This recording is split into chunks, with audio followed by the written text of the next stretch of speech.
Hey everyone, welcome back to the channel. Today, we're diving into a straightforward guide on how to send Solana from Coinbase to Uphold in 2025. Whether you're a crypto newbie or a seasoned trader, this step-by-step tutorial will help you move your SOL quickly and securely. With the crypto world evolving fast, it's essential to stay updated, and I'll walk you through the latest process to avoid any hiccups. First things first, make sure you have everything set up.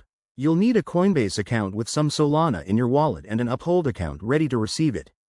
Double-check that both accounts are verified and that you have the exact Uphold wallet address for Solana. Copy it carefully to prevent any errors. Let's get into the steps. Start by logging into your Coinbase account on the app or website. Navigate to your dashboard and find the Assets or Portfolio section.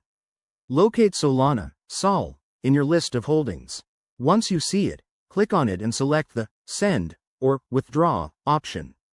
This will open a form where you'll enter the recipient's address. Now, paste the Uphold Solana wallet address into the recipient field. Double-check the address to ensure it's correct. Crypto transactions are irreversible. Next, enter the amount of Solana you want to send. Remember to account for any network fees.